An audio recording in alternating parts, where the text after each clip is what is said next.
ಹೈದರಾಬಾದ್ನ ಐಟಿ ಹಬ್ನಲ್ಲಿ ಅನಿರುದ್ಧ್ ಮತ್ತು ಸೌಮ್ಯ ಒಂದು ಆಧುನಿಕ ದಂಪತಿ.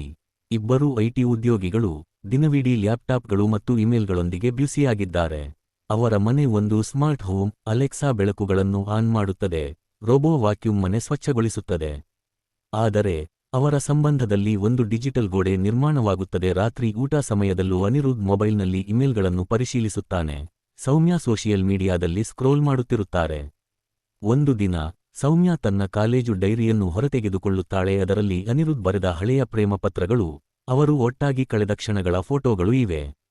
ಆ ನೆನಪುಗಳು ಆಕೆಯನ್ನು ನಡುಗಿಸುತ್ತವೆ. ತನ್ನ ಗಂಡನೊಂದಿಗೆ ಮತ್ತೆ ಆ ಸಂಬಂಧವನ್ನು ಪುನರ್ನಿರ್ಮಿಸಲು ತೀರ್ಮಾನಿಸುತ್ತಾಳೆ. ಸೌಮ್ಯ ಒಂದು ಸವಾಲನ್ನು ಎದುರಿಸುತ್ತಾಳೆ. ಒಂದು ವಾರಾಂತ್ಯ ಪೂರ್ತಿ ಫೋನ್ಗಳು, ಲ್ಯಾಪ್ಟಾಪ್ಗಳು ಇಲ್ಲದೆ ಕಳೆಯೋಣ. ಅನಿರುದ್ಧ್ ಪ್ರಾರಂಭದಲ್ಲಿ ಸಂಶಯಿಸುತ್ತಾನೆ, ಆದರೆ ಸೌಮ್ಯ ಖಾತಿರೊಪ್ಪ ಸ್ವತನೆಗೊತ್ತಾನೆ. ಶನಿವಾರ ಬೆಳಿಗ್ಗೆ ಅವರು ಗ್ರಾಮೀಣ ರಿಸಾರ್ಟ್ಗೆ ಹೋಗುತ್ತಾರೆ. ಅಲ್ಲಿ ಇಂಟರ್ನೆಟ್ ಸಂಪರ್ಕವಿಲ್ಲ. ಮೊದಲ 1 ಗಂಟೆಯಲ್ಲಿ ಇಬ್ಬರು ಫೋನ್ ಇಲ್ಲದೆ ಅಸೌಕರ್ಯವನ್ನು ಅನುಭವಿಸುತ್ತಾರೆ. ಆದರೆ ಒಂದು ಕೆರೆಯಲ್ಲಿ ಕುಳಿತಿರುವಾಗ ಸೌಮ್ಯ ಅನಿರುದ್ಧಿಗೆ ತಮ್ಮ ಮೊದಲ ಡೇಟ್ ಬಗ್ಗೆ ನೆನಪಿಸುತ್ತದೆ. ಅನಿರುದ್ಧ್ ನಗುತ್ತಾ, ಆ ದಿನ ನೀನು ಕೆಂಪು ಸೀರೆ ಧರಿಸಿದ್ದಾಗ ಎಷ್ಟು ಸುಂದರವಾಗಿ ಕಾಣುತ್ತಿದ್ದೆಯೋ ಎಂದು ಹೇಳುತ್ತಾನೆ. ಆ ರಾತ್ರಿ ನಕ್ಷತ್ರಗಳ ಕೆಳಗೆ ಕ್ಯಾಂಪ್ ಫೈರ್ ಮಾಡುತ್ತಾರೆ. ಅನಿರುದ್ಧ್ ಸೌಮ್ಯ ಕೈ ಹಿಡಿದು, ನಿನ್ನ ಜೊತೆ ಹೀಗಿಡಲು ನಾವು ಎಷ್ಟು ಕಾಲ ಮರೆತಿದ್ದೇವೆ ಎಂದು ಹೇಳುತ್ತಾನೆ.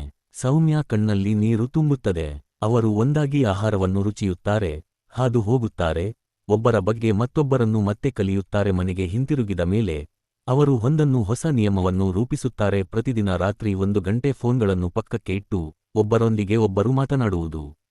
ಅವರ ಸಂಬಂಧ ಪುನಃ ಹೂವುಗಳು ಅರಳುವಂತೆ ಪುನರ್ಜನ್ಮ ಪಡೆಯುತ್ತದೆ. ಡಿಜಿಟಲ್ ದೂರವು ಹೃದಯದ ಹತ್ತಿರದ ಸ್ನೇಹವಾಗಿ ಮಾರ್ಪಡುತ್ತದೆ.